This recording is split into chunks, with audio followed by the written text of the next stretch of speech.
Assalamualaikum warahmatullahi wabarakatuh.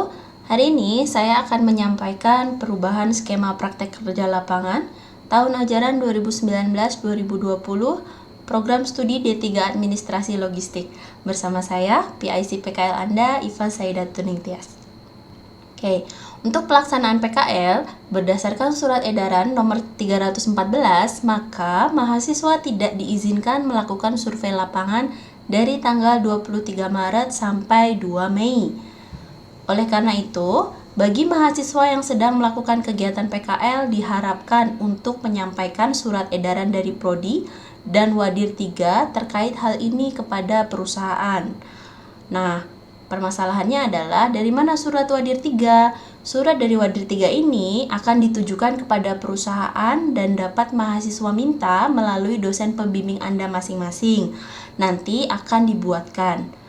Nah, poin kedua, bagi mahasiswa yang bingung untuk ngomong sendiri ke perusahaannya dan memerlukan bantuan penyampaian kepada perusahaan, maka akan difasilitasi oleh dosen pembimbingnya masing-masing dan atau PIC PKL jika dosen pembimbing Anda tidak merespon. Nah, berdasarkan surat edaran yang sekarang sudah beredar, mahasiswa dapat memulai PKL kembali di tanggal 2 Mei 2020 atau di waktu yang disepakati jika perusahaan menyetujui dan kondisi sudah memungkinkan. Poin B ini bagi mahasiswa yang dari kemarin bertanya, Bu, gimana kalau misalnya saya baru PKL-nya mulainya di April? Bagi mahasiswa yang bernasib seperti itu, maka kami menyarankan agar Anda dapat memundurkan waktu PKL Anda setelah tanggal 2 Mei, tentunya jika kondisi sudah memungkinkan. Untuk pelaksanaan kegiatan PKL, telah disampaikan bahwa dapat dilaksanakan maksimal 1 bulan dengan catatan bahwa jika kondisi juga sudah memungkinkan. Sampai saat ini, untuk timeline PKL Anda, saya sampaikan tidak ada perubahan. Anda akan dijadwalkan sidang di tanggal 20-30 Juli dan laporan Anda harus sudah masuk di tanggal 15 Juli 2020.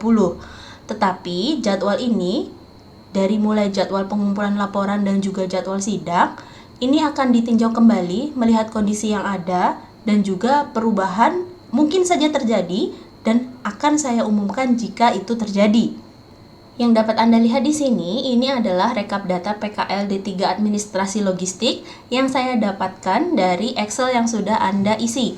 Dari 131 mahasiswa yang melaksanakan PKL, 18 mahasiswa tidak libur, 44 mahasiswa libur, 14 mahasiswa belum memulai PKL-nya, dan nilai terbanyak atau jumlah terbanyak itu adalah 55 mahasiswa belum mengisi Excel yang sudah disebarkan.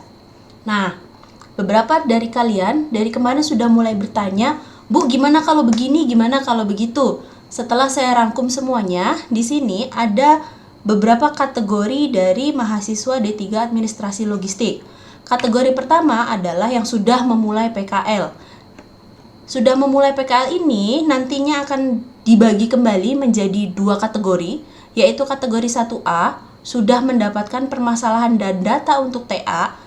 Jadi dari awal dia sudah mulai berkonsultasi dengan dosen pembimbingnya tentang masalah yang akan diangkat. Kemudian kategori 1B ini adalah belum mendapatkan masalah. Ini wajar terjadi karena Anda juga baru memulai PKL-nya kira-kira 2 minggu. Nah, untuk kategori selanjutnya ini adalah kategori 2, yaitu bagi Anda semua yang belum memulai PKL. Di sini akan dibagi kembali menjadi kategori 2A. Kategori 2A adalah mahasiswa yang sudah diterima di perusahaan tempat PKL dan akan memulai di tanggal tertentu atau baru akan dikonfirmasi kembali di tanggal tertentu akibat pandemi. Kategori ini contohnya adalah, Bu, saya baru mulai PKL-nya di tanggal 4 April. Atau yang, Bu, perusahaan menghubungi saya bahwa PKL saya ditunda sampai tanggal sekian. Nah, itu Anda masuk kategori 2A. Kategori selanjutnya adalah bagi Anda yang sampai saat ini belum mendapatkan kepastian tempat PKL. Dari semua kategori ini, berikut adalah skema bagaimana Anda bisa menyelesaikan mata kuliah praktek kerja lapangan ini. Skema pertama itu adalah Mahasiswa yang sudah memulai PKL dan sudah menemukan permasalahan dan bisa melengkapi data yang diperlukan. Di sini, yang harus Anda lakukan adalah silahkan membuat laporan PKL sesuai dengan tempat PKL-nya. Permasalahan yang diangkat sesuai dengan hasil diskusi dengan dosen pembimbing masing-masing. Bab 1, bab 2, dan bab 3 laporan PKL Anda silahkan dibuat sesuai dengan isi laporan pada buku panduan, yaitu bab 1 adalah pendahuluan, bab 2 adalah proses produksi atau proses kerja praktek kerja lapangan Anda, bab 3 di sini adalah penutup.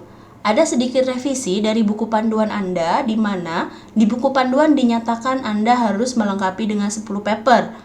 Perubahan yang terjadi di analisis metode, Anda cukup minimal menggunakan 5 paper, jurnal terbaru, 10 tahun terakhir sebagai acuan metode yang Anda angkat. Skema selanjutnya adalah 1B, di mana Anda sudah memulai PKL dan belum menemukan permasalahan. Ini terjadi kepada Anda yang memang baru memulai PKL-nya kurang lebih 2-3 minggu. Baru tahap pengenalan. Di sini, silahkan membuat laporan PKL dengan bab 1 dan bab 2 sesuai dengan tempat PKL-nya. Untuk bab 3, karena Anda tidak menemukan permasalahan, maka silahkan kepada Anda mengajukan metode yang ingin diangkat kepada dosen pembimbing berdasarkan studi literatur yang sesuai dengan permasalahan yang mungkin terjadi di tempat PKL Anda. Nah, mungkin ada yang sedikit bertanya-tanya, maksudnya gimana, Bu? Nah, di sini kan Anda baru memulai PKL kira-kira 2-3 minggu, baru juga kenalan dengan rekan kerja, dengan atasan, belum sempat observasi, belum tahu permasalahan apa yang mungkin terjadi. Kalaupun sudah tahu, Anda belum mengambil data. Nah, karena Anda diliburkan dan mungkin susah untuk melanjutkan penelitian, di sini Anda diberikan kelonggaran untuk memilih kira-kira metode apa yang Anda ingin angkat. Misalnya, Anda ingin mengangkat mengenai pergudangan, Anda ingin mengangkat mengenai transportasi. Kami izinkan, tapi dengan catatan bahwa permasalahan yang Anda angkat haruslah permasalahan yang sesuai dengan perusahaan Anda. Contoh sederhananya, misalnya Anda PKL di Agility. Agility adalah perusahaan third party logistik. Dia bergeraknya di bidang jasa pergudangan, jasa pelayanan, dan juga pengiriman barang atau jasa transportasi. Artinya, permasalahan yang bisa Anda angkat di Agility ini harus berkisar mengenai bisnis apa yang dia tawarkan. Misalnya dia menawarkannya mengenai pergudangan, kualitas pelayanan, pengiriman barang, ataupun transportasi. Jadi, metode yang Anda angkat haruslah berhubungan dengan perusahaan Anda. Jangan melenceng kemana-mana. Nah, isi laporan PKL untuk skema 1B di sini, bab 1 dan bab 2-nya tidak ada perubahan.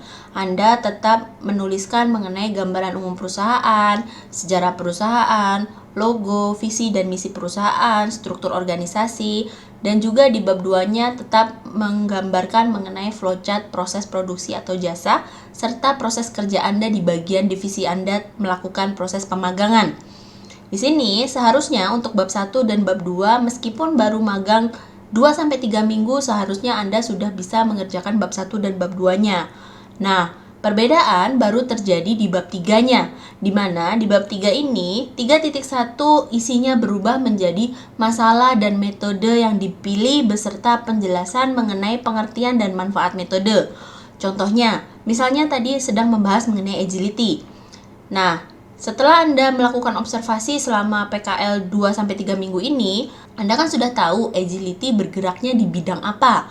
Misalnya Anda ingin melakukan, oh Bu, saya mau melakukan relayout gudang. Nah, relayout gudang ini metode apa yang ingin Anda angkat? Misalnya metodenya adalah share storage. Nah, jadi bab 3.1 ini berisi mengenai saya ingin membahas mengenai relayout gudang. Dengan metode yang saya pilih adalah metode share storage. Di sini Anda menjelaskan mengenai pengertian dan manfaat dari metode share storage itu apa. Untuk bab 3.2-nya ini adalah literatur paper metode yang diajukan. Isi bab ini adalah judul, tahun, dan rangkuman hasil dan kesimpulan dari minimal 6 paper dari jurnal 10 tahun terakhir. Nah, perbedaannya dari skema 1A tentu saja ada di jumlah paper yang harus Anda resume. Skema selanjutnya adalah skema 2A, di mana kondisinya adalah mahasiswa belum memulai PKL, tetapi sudah memiliki janji melakukan PKL di suatu perusahaan di tanggal tertentu. Untuk mahasiswa di kategori ini, maka bab 1 dan bab 2 silakan membuat laporan mengenai proses bisnis tempat PKL yang dituju dengan menggunakan sumber berupa penelusuran literatur maupun penelusuran ilmiah lainnya. Di sini, Anda artinya harus banyak membaca. Tetapi, jika misalnya ada masalah seperti ini nih, Bu, saya mau PKL di PT X di daerah Kalimantan. Tapi setelah saya browsing di Google, ternyata tidak ada informasi mengenai perusahaan tersebut. Jika itu terjadi, maka jangan khawatir, di poin C sudah ada bahwa ketika Anda tidak bisa melengkapi mengenai contohnya struktur perusahaan, terus habis itu visi misi, logo perusahaan, maka Anda akan masuk di opsi kategori yang ada di C di sini, mahasiswa kekurangan data. Untuk mahasiswa yang mengalami seperti itu, maka Anda mengambil opsi skema 2B. Di skema 2A ini, untuk bab 3-nya, Anda nasibnya sama dengan skema 1B, di mana Anda silakan mengajukan metode yang ingin diangkat kepada dosen pembimbing berdasarkan studi literatur sesuai dengan permasalahan yang mungkin terjadi di tempat PKL-nya. Nah, di sini, laporan yang akan Anda ajukan bentuknya adalah seperti ini, di mana bab 1-nya masih sama, yaitu gambaran umum perusahaannya. Jadi contohnya, Bu, saya mau magang di PT Pos Jawa Timur, tapi baru mulainya nanti di tanggal 20 April misalnya. Nah, jika itu yang terjadi, artinya kan Anda harus memundurkan sampai tanggal 2 Mei. Ketika Anda memundurkan sampai 2 Mei, Anda bisa mengambil opsi ini, di mana Anda mencari tahu, browsing di internet atau di sumber yang lainnya. Mungkin Anda bisa berkomunikasi dengan perusahaannya, Anda bisa menanyakan mengenai gambaran umum perusahaannya, sejarah, logo, visi dan misi, struktur organisasi, dan job description.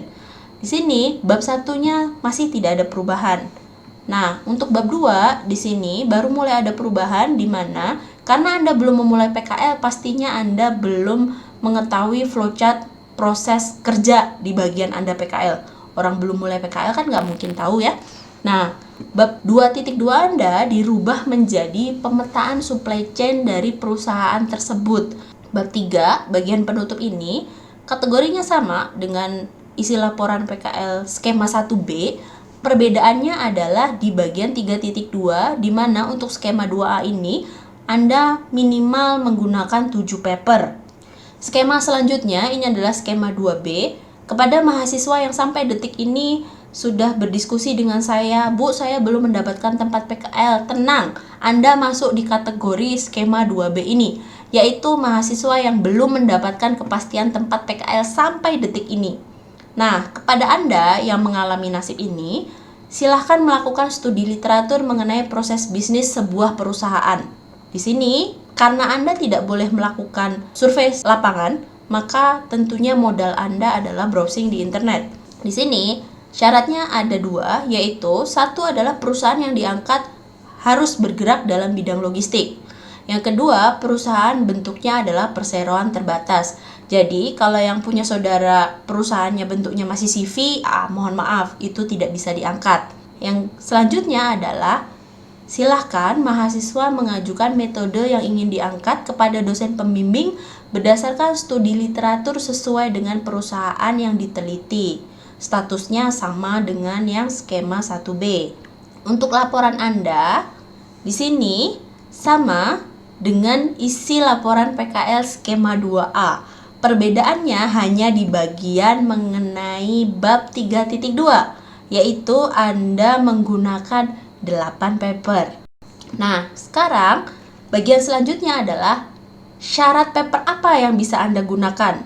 Syarat pertama adalah paper Anda harus bisa diakses dari Scholar. Ini adalah linknya, scholar.google.co.id, di mana nanti di daftar pustaka paper yang Anda ajukan sebagai daftar pustaka itu harus dilengkapi dengan URL dari paper tersebut. Contoh sederhananya seperti ini, dimana kalau saya mau mencari paper mengenai measuring readability using DRP unit, maka di link inilah saya bisa langsung mengaksesnya.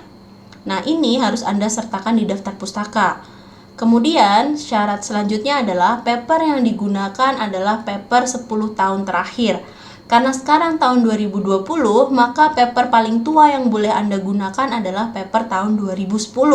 Nah, selanjutnya ini adalah bagian yang harus Anda cek, yaitu paper yang Anda gunakan harus sudah disitasi oleh minimal 10 orang. Bagaimana cara taunya paper yang akan saya gunakan ini sudah disitasi berapa orang, Bu? Nah, yang Anda lihat adalah di bagian ini. Ini ada tulisan Sit by 23, artinya paper measuring credibility using DRP units ini sudah digunakan oleh 23 orang sebagai acuan untuk penelitian selanjutnya.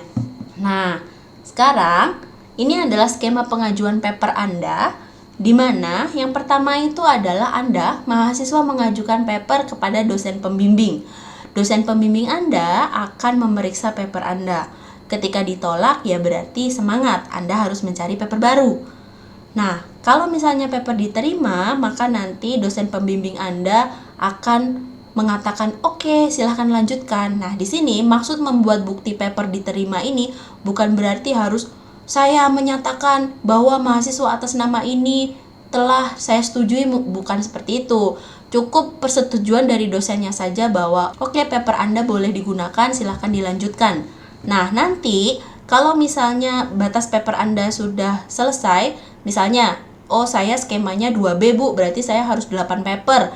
Setelah Anda menyelesaikan kewajiban untuk mengumpulkan paper yang Anda butuhkan, nanti di sekitar bulan akhir April atau Mei awal, saya akan membagikan form bagi Anda, di mana Anda harus menginputkan judul paper dan tahunnya ke form itu. Nah, nanti saya akan memeriksa paper Anda. Di sini, setelah saya periksa, maka data Anda semua, 131 mahasiswa, si A menggunakan paper 1, 2, 3, si B menggunakan paper 1, 2, 3, 4, 5, itu akan saya update di database, dan akses informasi ini dapat dilihat oleh dosen pembimbing Anda. Jadi, jika misalnya ada 2 mahasiswa sama-sama mengangkat mengenai layout gudang, masing-masing mahasiswa tersebut mengambilnya skema 2B. Ternyata ke-8 papernya sama. Nah, kalau mahasiswa yang seperti itu nanti akan saya informasikan kepada dosen pembimbingnya untuk melakukan pemeriksaan ulang paper yang akan digunakan sebagai sumber studi literaturnya. Nah, untuk skema penilaian, di buku panduan Anda dicantumkan bahwa skema penilaian PKL ini dibagi menjadi 2, yaitu 60% dari perusahaan, 40% dari seminar dan PKL. Dikarenakan kondisi yang terjadi, boro-boro, Bu, 60% dari perusahaan saya berangkat PKL saja belum. Nah, karena kondisi yang seperti itu, maka skema penilaian akan berubah menjadi 100% penilaian dari pembimbing internal dan seminar saja. Di sini, komponen penilaiannya akan menjadi 3, yaitu 30% dari dosen pembimbing, 40% dari dosen penguji 1, 30% dari dosen penguji 2. Sekian penjelasan mengenai perubahan skema PKL tahun 2019-2020 Prodi D3 Logistik Bisnis. Terima kasih atas perhatiannya. Assalamualaikum warahmatullahi wabarakatuh.